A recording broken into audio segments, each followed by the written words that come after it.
Hi, and welcome to SAR Trail. This is Natalie, I'm Jeff, and today we are doing something that some of our subscribers and viewers have requested.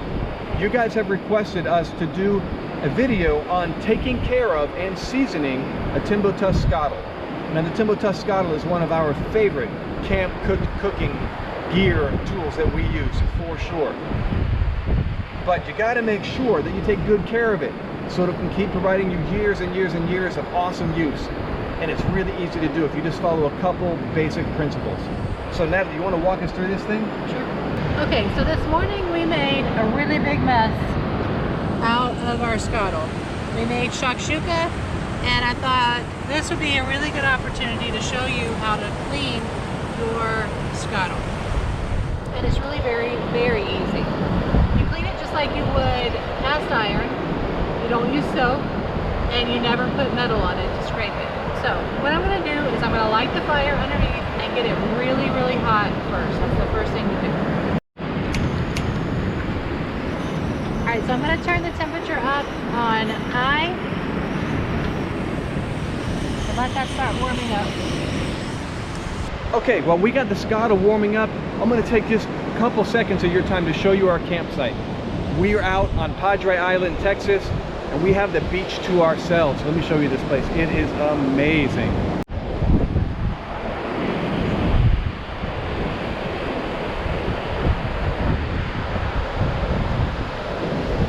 So if you've never been out to Padre Island, there's a section on the southern part of the island where you can disperse camp. You've got about 60 miles, sorry about the wind, about 60 miles of undisturbed beach. And you can just drive and drive and drive and find the perfect campsite for you. And this is the spot we found. We're tucked in a little bit behind the sand dunes, protect a little bit from the wind. But I'm telling you what, it does not get much better than this. Okay, so if you can see down here, this is really good and hot. Everything's kind of starting to burn. Now I'm just going to add water to it. And it's going to start taking all that right off. And one thing, if you're on an unlevel place, as soon as you put water on there, or when you're cooking, when you put oil on there, you can see where you're not level. But for this cleaning purpose, we're going to be okay whether it's level or not, because we're not completely perfectly level. So I'm going to start just using a sponge, cleaning up these outer areas. It does not have soap on it. You can see this just starts to clean right off. The center part's going to cook off that tougher stuck-on stuff.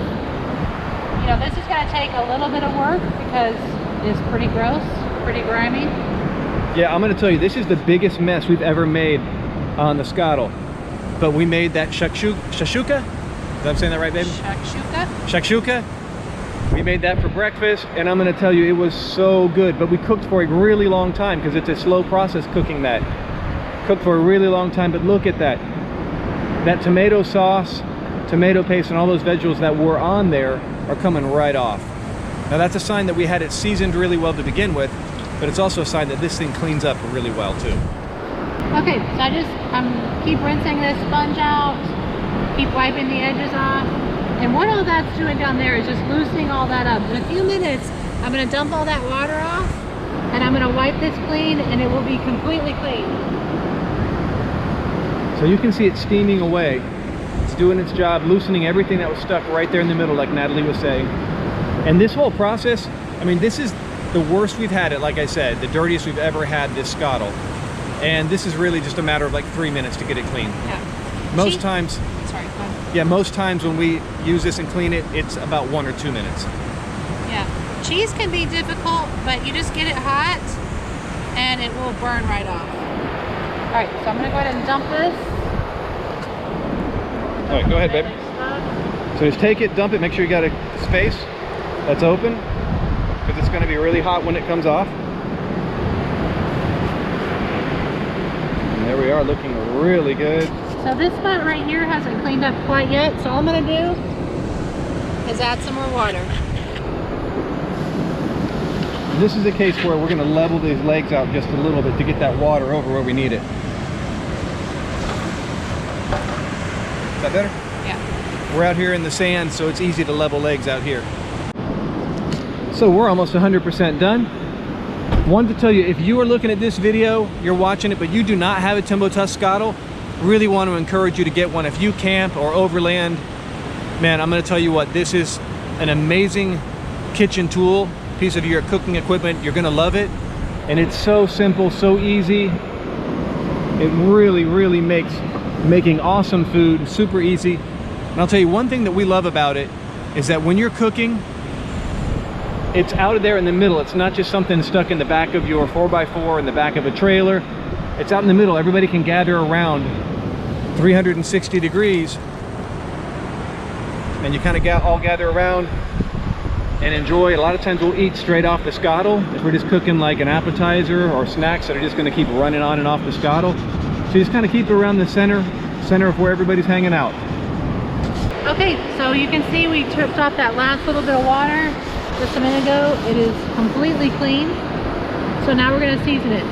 The edges here you can see, tomatoes can be a little acidic and hard on surfaces like this. The heat is still on this and it's getting really hot. That's what you want. You want a really hot surface. And then we're going to put some high temperature oil on it. This is avocado oil.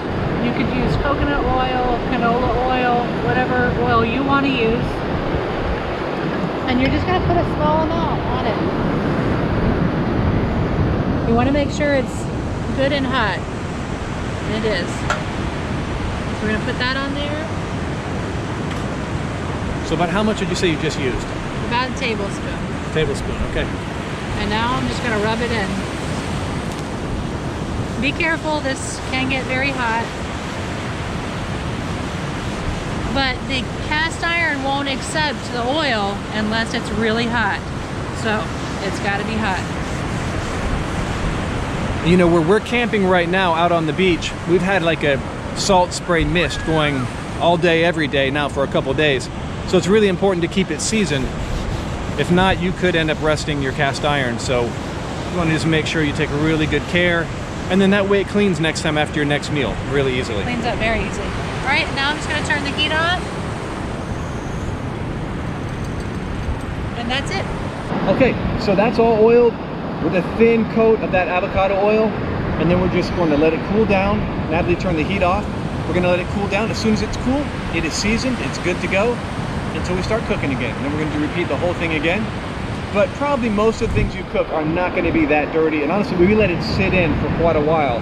So it'd be really dirty, dried on. Just wanted to show you guys kind of like worst case scenario. So thanks for checking out Sour Trail and our care and seasoning of the Timbo Tusk Skottle. An awesome piece of camp cooking gear. Give us a thumbs up. Subscribe to our channel for more reviews and more practical use of overlanding gear and family adventure. Thanks a lot, guys.